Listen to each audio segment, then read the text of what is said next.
बिस्मिल्लाहिर्रहमानिर्रहीम अस्सलामुअलैकुम। दोस्तों, आज की वीडियो में हम आपको बताने जा रहे हैं अर्तुगरुल गाज़ी ड्रामे के सीज़न 2 के एपिसोड 10 में क्या होने जा रहा है।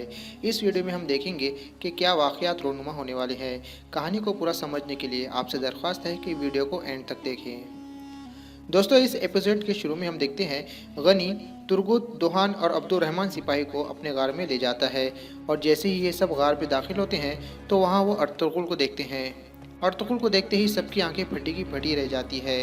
उन्हें यकीन नहीं आता और वो अर्तुगरुल से कोई बात नहीं करते, सिर्फ उसको देखते हैं। और अब्दुर्रहमान तो औज़ु बिल्लाहि मिनश शैतानिर रजीम पढ़ता है। फिर दोहान कहता है कि मैंने नहीं कहा था कि गनी किसी दूसरी दुनिया की मखलूक है। जब अर्तुगरुल उनको इस हालत में देखता है तो कहता है कि क्या हो गया है, तुम अपने भाई को नहीं पहचान रहे। ये सुनकर तुर्गुत बैठ जाता है और अर्तुगरुल के मुंह को हैरानगी से देखते हुए कहता है कि अर्तुगरुल भाई, क्या ये वाकई आप हैं।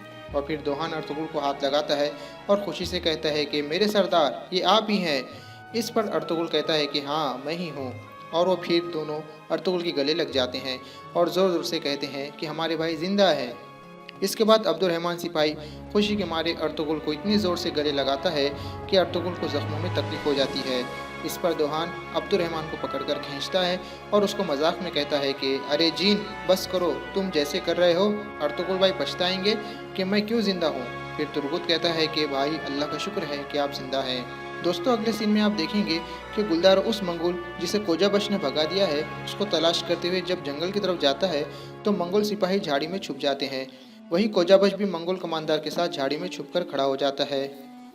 गुलदारों को आते देखकर मंगोल कमांडर उसे 1000 गुना ज़्यादा दर्द देकर मारने का इरादा जाहिर करता है और कहता है कि अगर हम इसे मार दें तो नोयान हमें माफ़ कर सकता है।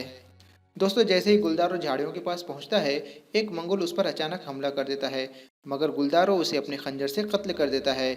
इसी के साथ बहुत से मंगोल सिपाही झाड़ियों से निकलकर एक साथ गुलदारों पर हमला कर देते हैं।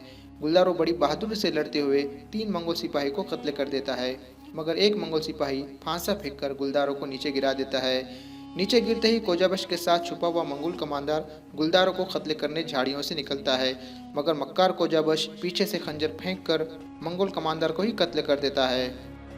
दोस्तों, असल में कोजाबश एक शैतानी फितरत इंसान है जो गद्दारी कर रहा होता है, मगर यहाँ वो गुलदारों को बचाकर उसका कॉन्फिडेंस हासिल करना चाहता है और साथ ही उसको अंदाज़ा हो जाता है कि गुलदारों तमाम मंगोलों को कत्ल करके उसे गिरफ्तार भी कर सकता है।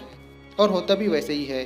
तमाम मंगोलों को ख़त्म करने के बाद गुलदारो कोजाबश से इम्प्रेस होकर उससे हाथ मिलाता है और उसका शुक्रिया अदा करता है कि तुमने मेरी जान बचाई। दोस्तों, दूसरी तरफ गनी के गार में अर्तुगरुल अपने सिपाहियों से कबीले की हालचाल पूछ रहा होता है। तब तुर्गुत उसको बताता है कि किस तरह तैमूर दोनों कबीलों के सिपाहियों का सिपासलार बन गया है और हमजा तैमूर के झूठे इल्ज़ामात बर्दाश्त ना कर सका और वो कबीला छोड़कर भाग गया।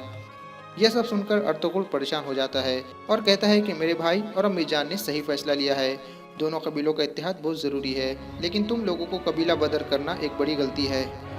और कहता है कि तैमूर अभी कम उम्र है, इसलिए वो ऐसे फैसले ले रहा है। दोस्तों, यहाँ अर्तुगरुल तुर्गुत से आइकिस के मुताबिक पूछता है। ये सुनकर तुर्गुत गमगीन हो जाता है और कहता है कि आइकिस शहीद हो गई है, मंगोलों ने उसे जिंदा जला दिया। ये कहकर तुर्गुत गमगीन होकर गार्ड से बाहर चला जाता है। दिल्ली दमी के मुतालिक पूछने पर दोहान कहता है कि उन्होंने अपनी बेटी को अपने हाथों से दफन किया है। ये सुनकर अर्तुगरुल गमगीन हो जाता है और तुर्गुत को तसल्ली देने गार के बाहर चले जाता है। यहाँ अर्तुगरुल कहता है कि जब तक इन मंगोलों से हम इंतकाम नहीं ले लेते मुझे सुकून नहीं मिलेगा। जब तुर्गुत अर्तुगरुल से कहता है कि भाई, अगर ऐसे ही मंगोलों का जुल्म बढ़ता गया तो हम अनातोलिया खो देंगे, तब अर्तुगरुल कहता है कि दुनिया मंगोलों के जुल्म सितम से तंग आ चुकी है। अगर हमने इन जालिमों को ना रोका तो इन सब मासूम लोगों का क्या होगा। और फिर वहाँ दोहान और अब्दुर्रहमान भी आ जाते हैं और फिर अर्तुगरुल कहता है कि इन जालिमों से हम लड़ेंगे, हम मासूम लोगों की उम्मीद बनेंगे, हम अपनी आखिरी सांस तक जंग करेंगे। दोस्तों, इसके बाद आप देखेंगे नोयान तुंगुत को उसकी लापरवाही की सज़ा दे रहा है। वो तुंगुत के गले में ऐसी कील बांधता है कि अगर वो सो गया तो वो कील उसके गले और सीने में घुस जाएगा। नोयान तंगुत से कहता है कि मैंने तुम्हें इसलिए ज़िंदा छोड़ा है कि तुमको भी अर्तुगरुल की तरह कभी हार ना मानने वाला और चौकस सिपाही बनना होगा।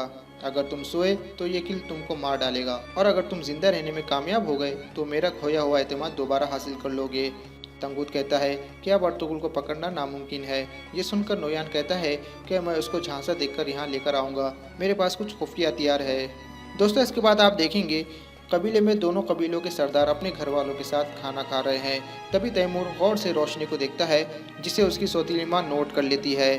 फिर हाइमा खातून अपने भाई सरदार खुशनुद का शुक्रिया अदा करती है कि आपने हमको सहारा दिया और काई कबीले को दोबारा आबाद किया। तब सरदार खुशनुद वापस मंगोल हमले का खदशा जाहिर करते हैं। इस पर गुलदारू कहता है कि अगर हमला हुआ तो हमें मंगोलों को रोकने के लिए तमाम तदाबीर पता होनी चाहिए, और तैमूर की तरफ रुख करके कहता है कि अब हमारे पास बेवकूफ़ी और गलती करने की कोई गुंजाइश बाकी नहीं है। इसके बाद आलिया खातून, जो एक फितना परवर और जहरीली औरत है, वो कहती है कि काई कबीले और दुदुर्गा कबीले के सिपाही तैमूर के मातहत है, अब यहाँ कोई कमी नहीं है। दोस्तों, यहाँ आलिया खातून अर्तुगरुल के सिपाहियों को नाकारा कहती है, जिस पर हाइमा खातून गुस्से में कहती है कि वो मेरे बच्चों की तरह है और जब हमारा पड़ाव यहाँ से उठ जाएगा वो सिपाही वापस कबीले आ जाएंगे। दोस्तों, इसके बाद तैमूर कहता है कि सुल्तान अलाउद्दीन ने मंगोलों से लड़ने के लिए एक फ़ौज तैयार की है। तब गुलदारो कहता है कि जब तक सर्दियाँ ख़त्म नहीं होती सुल्तान अलाउद्दीन की फ़ौज यहाँ नहीं आ सकती, इसलिए हमें एहतियाती तदाबीर करनी होगी। गुलदारो ये भी कहता है कि हमें सब्र से काम लेकर सुल्तान की फ़ौज का इंतज़ार करना होगा। दोस्तों, इसके बाद आप देखेंगे कि दिली दमीर और आर्तुक बे अपने खैमे में बैठे हुए हैं। तभी वहाँ एक लड़की आकर उन्हें खबर देती है कि हलीमा सुल्तान की तबीयत बिगड़ रही है। ये सुनकर आर्तुक बे उसके साथ जाकर हलीमा सुल्तान को देखते हैं और हाइमा खातून से कहते हैं कि हमें उनके बुखार को कम करना होगा, और आगे वो कहते हैं कि मुझसे जो हुआ मैंने किया है। हलीमा सुल्तान की तबीयत को देखते हुए ऐसा महसूस होता है कि या तो हम माँ को या बच्चों को खो देंगे। इस पर हाइमा खातून हलीमा सुल्तान के लिए दुआएं करती हैं। दोस्तों, इसके बाद आप देखेंगे कि अर्तुगरुल गार में तुर्गुत दोहान और अब्दुर्रहमान के साथ बैठा है और वो उनको अपने भाई सुमर तकीन के बारे में वो बात बताता है जो उसे नोया ने बताई थी कि सुमर तकीन अब उक्ताए खान की फ़ौज में शामिल हो गया है। यह सुनकर अब्दुर्रहमान कहता है कि भाई अगर ये सच हुआ तो हम क्या करेंगे। इस पर अर्तुगरुल कहता है कि ये फ़िलहाल हमारे दरमियान रहेगा, मैं फ़िलहाल इस कब्र से अम्मी जान और भाई को परेशान नहीं करना चाहता। फिर वो कहता है कि अगर ये सच भी हुआ तो वो अपने भाई की गर्दन उड़ा देगा ताकि मेरे बाबा सुलेमान शाह को राहत मिले। दोस्तों, इसके बाद अर्तुगरुल उन लोगों को नोयान की कैद से भागने की तफसील बताता है और फिर वो वहाँ से कबीले की तरफ रवाना होने के लिए खड़ा हो जाता है। गनी अर्तुगरुल को बकरी का दूध देता है। तब अर्तुगरुल उसका शुक्रिया अदा करता है कि तुमने मेरी ज़िंदगी बचाई, मैं हमेशा तुम्हारा मकरूज़ रहूँगा। फिर वो गनी से गले मिलकर जल्द वापस आने का कहकर कबीले की तरफ निकल पड़ता है और घोड़े पर बैठकर कहता है कि वही अल्लाह है जो पैदा करता है और हमारे दिल को ईमान की दौलत से मुनव्वर करता है। मैं कसम खाता हूँ कि मेरी तलवार और मेरा झंडा हमेशा हक़ के रास्ते पर होगा। वक्त हमारे साथ है और फतेह अल्लाह की होगी। दोस्तों, इसके बाद कबीले में दिली दमीर गुलदारों को कहते हैं कि अर्तुगरुल के सिपाहियों को कबीले से निकालने के फैसले से हमारे सिपाही खुश नहीं है। इस पर गुलदारों कहता है कि क्या कबीले के इत्तेहाद को बचाने से ज़्यादा कुछ और ज़रूरी है? अगर ये इत्तेहाद टूट गया तो सब कुछ ख़त्म हो जाएगा।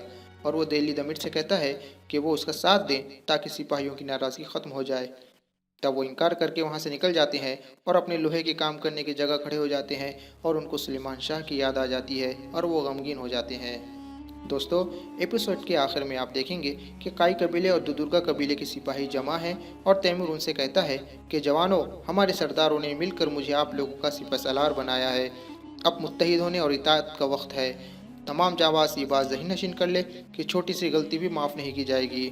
अभी तैमूर की बात जारी ही रहती है कि कबीले के ढोल बजने शुरू हो जाते हैं, जिनके ज़रिए किसी भी चीज़ की खबर दी जाती है और अर्तुगरुल कबीले की तरफ आ रहा होता है।